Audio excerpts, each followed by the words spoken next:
So welcome back. This is the in this lecture. In this lectures we are going to describe the discrete PID control. So previously we had discussed the controllability and observability, how we can find the controllability and observability test, and also discuss the different discrete state space representation, means in terms of the canonical forms, observable and joint canonical forms. So here you know that the proportional, integral and derivative, that is the represented as a PID. So this proportional, integral and derivative controllers is often referred as a three terms controllers. So it means here proportional one controller, integral second and derivative is the third controller.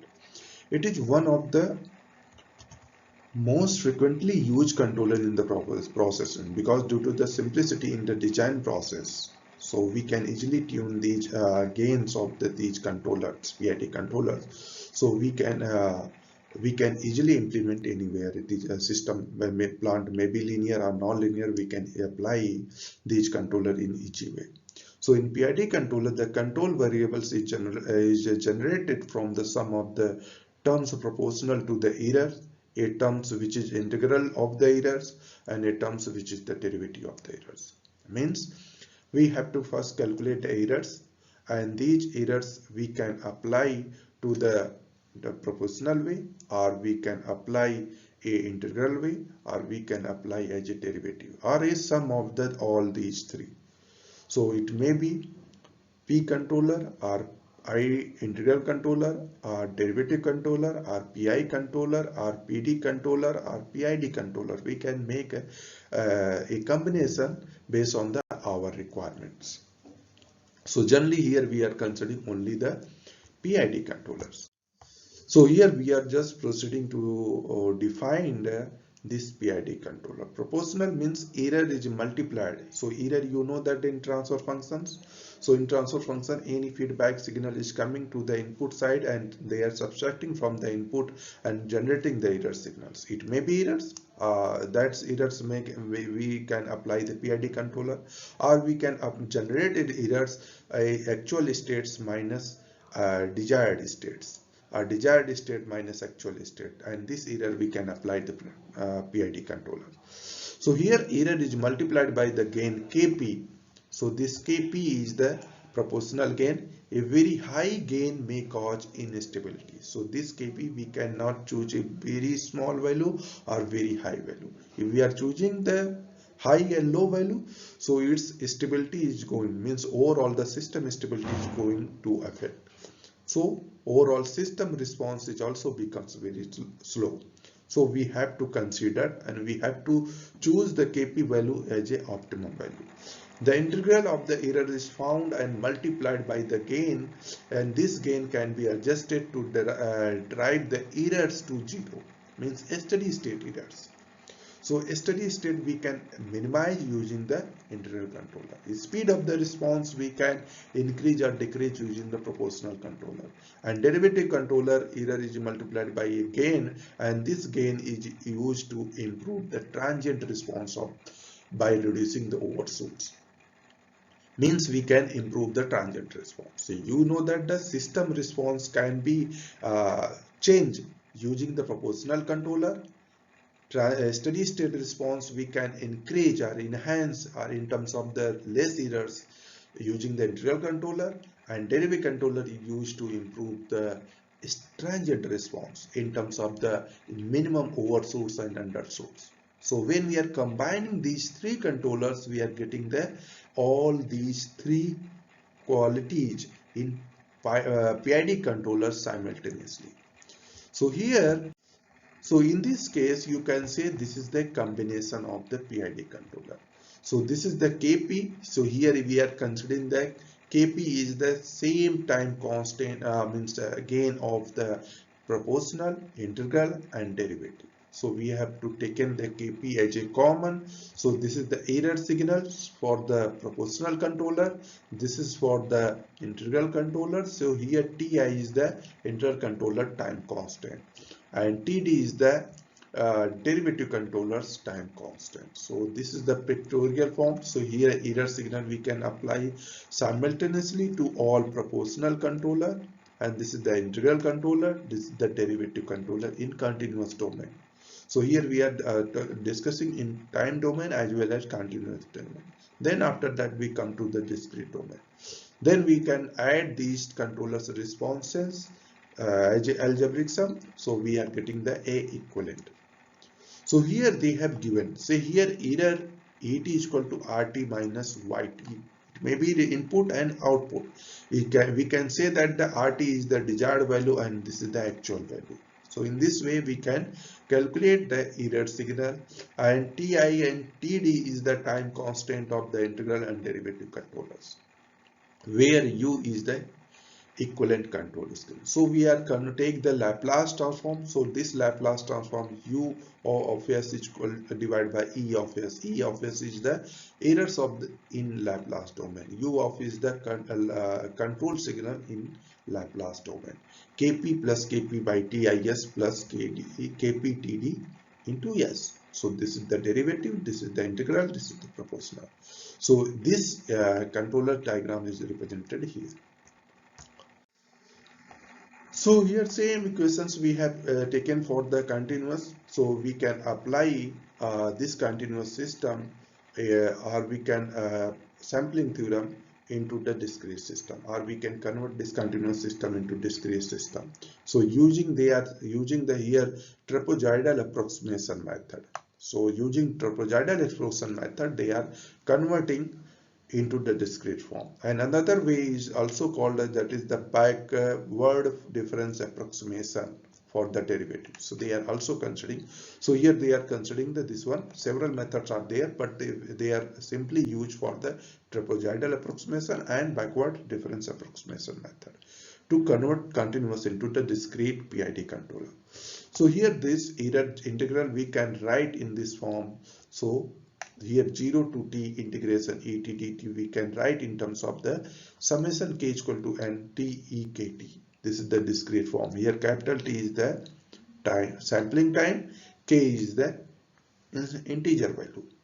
And similarly for the derivative we can write ent minus t by t. So in this way we can write here in this equation.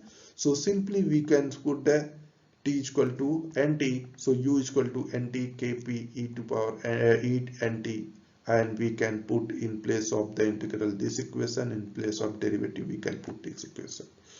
So we can simplify and alternate. So this is the one equation. So here another equation we can put in place of t is equal to nt minus t, another steps.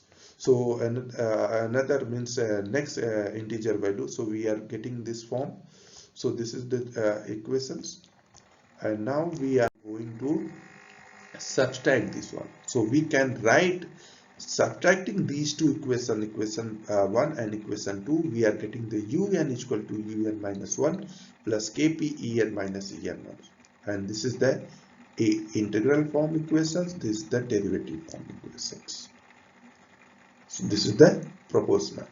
So en is equal to nt, un minus u, nt minus t. So PID is now a suitable form which can be implemented on a digital controller. Hence the current control action uses the previous control value as a reference. So here you can see that this is the previous value and this is the current value. So here we have to, when we are going to convert the continuous system into discrete form, so this discrete controller uses the previous control voltage also. So we have required memory options. So how we are going to tune these PID controllers again in discrete form. So Kp, Td and Ti, these three variables are there, we have to tune. So this Kp, Td and Ti. So generally there are different types of the algorithms are available for the tuning of this Kp, Td and Ti PID controller variables. But for the simplicity, so G. Ziegler's and N.B. Nichols, that is called the Ziegler-Nichols tuning algorithm, is a recent auto tuning algorithm, tuning algorithms they are using. So middle 20 series. So they are just considering for the simplicity Ziegler and Nichols method to tune this one. So here Ziegler's Nichols suggested value of the PID parameters of the plant based open loop and closed loop test of the plants. They can tune for the same parameter for the open loop as well as closed loop.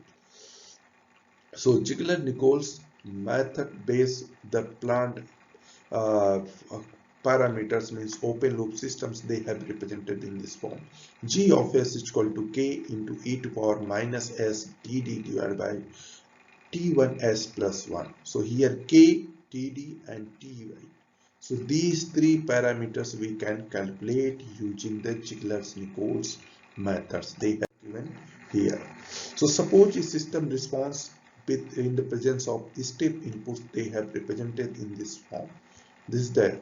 So here we have to draw here this is that a delay time. This is the initial delay we are achieving. This is the TD measured, and we have to draw the a tangent of this line. So it's cut at this point. So this is the T1, and this value is the K. So in this way, using the this graphical way, we can calculate the value of K, TD, and TM. So Ziegler-Nichols suggests that using the PID controller setting given the table below, we can use for the loop each close. So here the if loop open or close, we can define. So here they have given the controllers, proportional controllers. So Kp equal to we can write T1 by K into T. And PI controllers we are using. So Kp is equal to this value and Ti is equal to this value we have. With PID controllers, so Kp is equal to 1.2 T1 by K times of Td and Ti is equal to 2 times of Td and Td is equal to 0.5 into Td. So here these terms given based on open and closed loops we can calculate or take the based on our requirement. If we are going to design the PID controllers, we can use these parameter. So here K is that we can say that this is the TC gain and this is the delay times with here we are getting. So approximately we are getting the neuron, and when we are taking the tangent from this point, so it cuts this final value. So this is nothing but T1. So after the calculation of K, TD and Ti, we can able to calculate Kp, Ti and Td. So here we are considering one example. So here examples they have given. Suppose this response is given. So here this is the K 50 degree. So here the K value we are getting the this is the 50, this is the 10. So we are getting K is equal to 40 degree. And what is the TD value? TD is equal to 5 seconds and T1 is equal to 20 seconds. So for this system, we have to design a proportional controller and PI controller and PID controller. So for the proportional, as you know that this system is GS is equal to 40 e to power minus S divided by 1 plus 20S. Using this K, TD and TI, we can calculate this plant equations. So proportional controller for this plant Kp is equal to T1 by K into Td as discussed in the previous table. So we are getting this one Kp is equal to. Similarly for the PID controller, so we can calculate the PID controller. So here we are getting the transfer function 0.1 and this is the transfer function for the proportional. And PID controller, so Kp and Ti, this value we have directly taken from the table and we can calculate the Kp value and Ti value and we can able to calculate the closed loop transfer function. So this is the closed loop transfer function and this transfer function is given here in this way. This is the plant equation and this is the controller. Here also this is the plant and this is the controller. So we can get the overall response of the system for the P and PI controller. Now come to the PID controller. So PID controller, so Kp value we can use this empirical formula, and for the Ti value we can use this empirical formula, and for the Td value we can use this empirical formula. And put we are getting the Kp is equal to this one, Ti is equal to 10, Td is equal to 2.5. So here the functions, so equations overall we are getting this form Kp is equal to 1 plus 1 by Ti into S this 10. So in this way we are get, and this is the transfer function. So here this is the block. So overall the PID controllers we have given in this form way, and overall we can summarize these responses of the PI, PD and PID controllers in this way. Thank you for this one.